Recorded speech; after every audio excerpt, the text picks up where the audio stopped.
Well, hello, friends, family, and future ex lovers. It seems that CG has released guidance on a few characters for an upcoming release, probably coming out next week, where several characters in the game are going to be seeing a nerf. Most specifically and most egregiously would be Ezra Exile, who is now no longer going to be able to be put with Ray, or really JML in many contexts. This is a change that has a lot of people polarized, and I do want to talk about it, and I do want to touch on the specific changes that are happening, but I want to use it to talk about something that is a little bit more general to this game space to explain why I am actually very, very positive on these things happening. So, without further ado, let's get to it.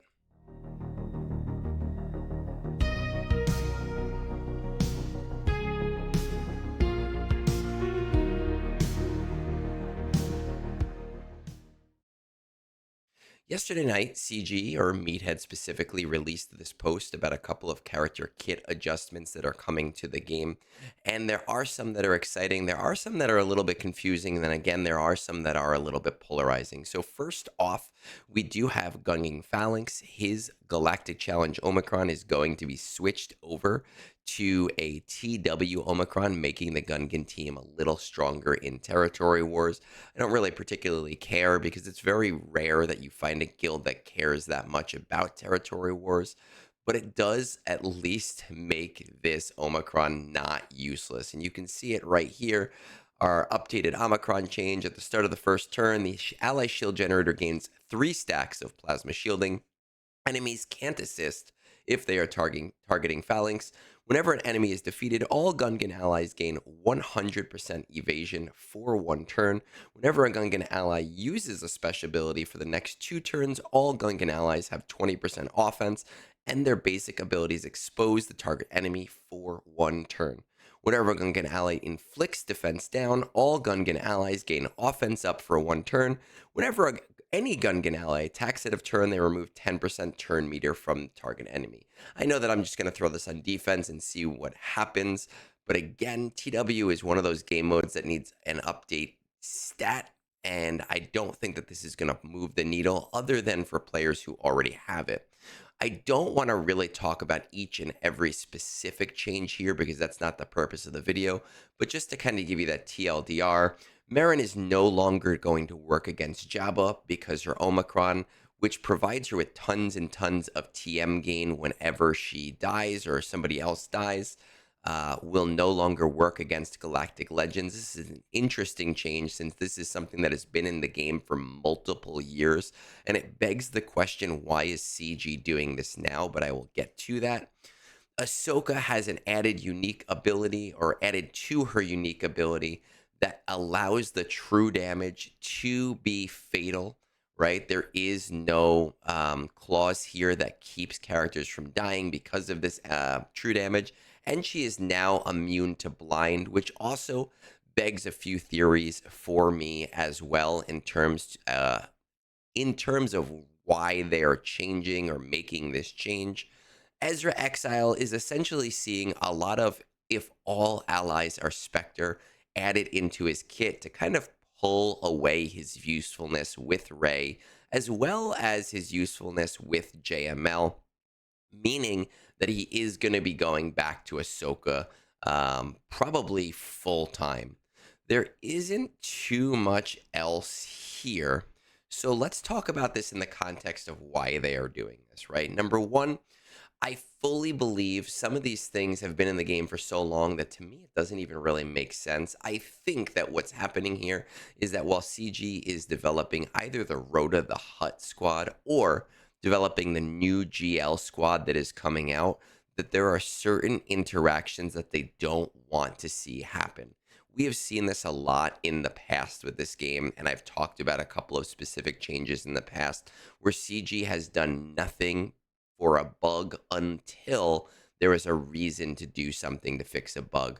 Unending loyalty on Jedi Knight Anakin's ship was one of the prime examples where his ship became invulnerable under some specific circumstances, and CG swear that they fixed it like 8 times, but it never actually was fixed until magically it did get fixed the day that the Executor released, right? Because CG didn't want Negotiator beating Executor at that time and space in Star Wars Galaxy of Heroes.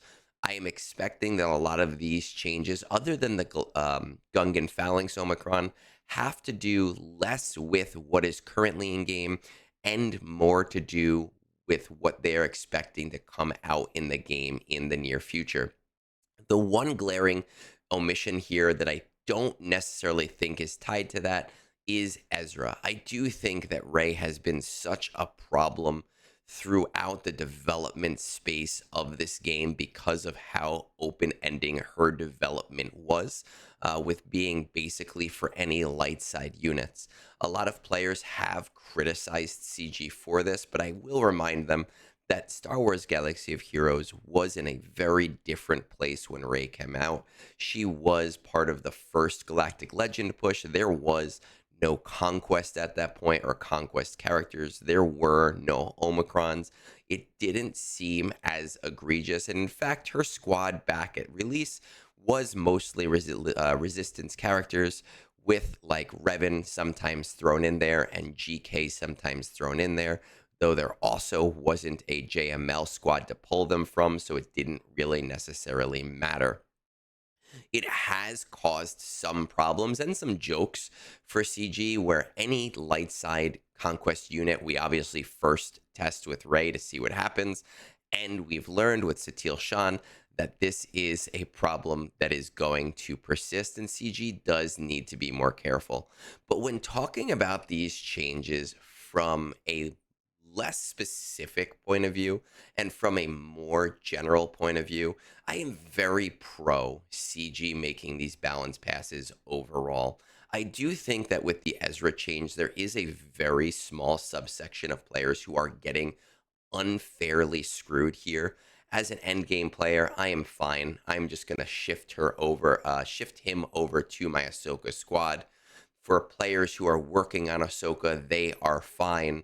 You're gonna have your Ahsoka in the near future. There are definitely players who have used crystals to refresh their proving grounds to get Ezra, but they only have Rey, or they don't, or they only have JML. And those players who have spent those resources now have a character that is mostly useless to them, that they have spent a lot of additional resources on. But other than that group and that specific situation, I am super, super positive on CG making these balanced passes overall. The reality is that I grew up in the age of early PC gaming. I grew up with StarCraft. I grew up with not World of Warcraft. I grew up with Warcraft. I grew up with Age of Empires. I grew up with basically RTS games, with fighting games, with everything under the sun, with first person shooters. And one thing that I learned from PC gaming is that once it became easier to release patches into games, balance passes were perfectly normal. Even with robust testing, it made sense to change things or tweak things based on where the game was. And if you look at games in the MOBA space, you are going to see basically every month things going up and down in balancing, as well as in the MMO space. This is healthy for a game. The problem that persists for CG, Star Wars Galaxy of Heroes, and other games in this designer space is that there is a lot of money that passes through, and that money passes through very quickly. So there definitely is way more red tape in changing a character in Star Wars Galaxy of Hero than there is in updating a hero in World of Warcraft. Because a player could argue, hey, I spent $1,000 on this character and you slightly adjusted their abilities, and now I'm really mad because I'm out money. And that player, rightfully so, should be mad, obviously, at that point. But the only way that we can expect balance to exist in a game that has over 315 kits is if we allow for the understanding that there are going to be some reasonable changes made over time. That is not, of course, to argue that I do believe CG definitely needs a more robust testing system. There are a lot of things that have fallen through the cracks in the last year where we definitely would have caught those things if there were people outside of a very small um, quality assurance team or a very small bug working team. Would have been caught easily by a larger degree of players. Satil Shan comes to mind with who would have guessed that she would work really, really well with Ray, and people would not put her in her own squad. That's something that players like Fatal would have seen and noticed and come up with a 10-page dissertation as to why that needed to be changed before it ever went to live. So there are some things where I go, wait a second, how did that pass? But at the same time, there is my understanding that yes, in order for this game with so much going for it and such crazy complexity where not everything is going to be testable, and different changes do allow for new changes to come out as well, right? As we see 10 new kits, we might need to tweak 10 old kits either for the better or for the worse to make things work. I like that. And I would love to see more balance passes in the future. Honestly, on an every month level, just at a very, very small, um, on smaller things where, hey, this is not working the way that we really intended it to work. Let's move this or change that or tweak that. Players can definitely be frustrated when they have invested their resources into a character who does get nerfed. Players can definitely be frustrated when they have put resources into a character who has been tweaked in a way that makes them work really well in one aspect, but not in the aspect that they worked really hard for. But these types of passes are going to benefit some players all the time, and they are going to not benefit other players all of the time. And that's just going to kind of circle around over the life cycle of the game. But the more that we criticize these things and the more that we say, wait, why are you making this change? The less likely that we are going to see balance passes happening quicker or sooner with characters who come to the game and we go, wait, this is not working the way that we want it. So when we talk about patches like the upcoming patch, I really think we need to consider not just our own situation, but the overall health of the game and the overall balance of the game and the overall frustration point of the game, especially when we see things like super super overpowered omicron not omicrons datacrons like the veinecron going into the game right now and being able to say, hey, this needs to be fixed or tweaked. I do think CG is going about this the right way by offering players refunds on their specific materials for those characters. But if we are going to do this more often, I do think that we need to come up with a better system of these refunds. It really is annoying to have to sit through the animation for upgrading a character 9 times, 10 times. Really, in this situation, it could be up to 24 times. Um, right? Yeah, we have Ezra, we have Marin. I guess it's only Ezra, Marin, and Ahsoka's not getting a refund.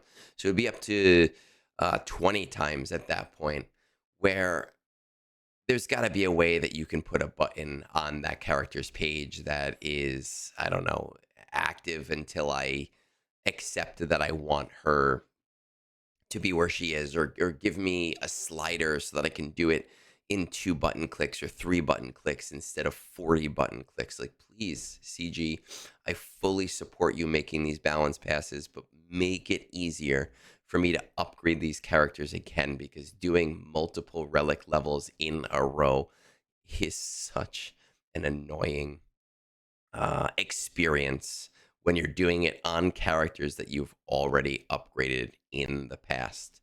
That all said, I really do want to hear your opinions on this, because I do know it is polarizing. I do know that there are people that really, really, really dislike that Ezra is getting these changes.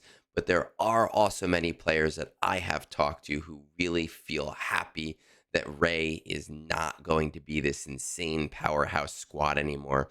I would like to know where you stand on that. With that said, peace out. Have a great rest of your day.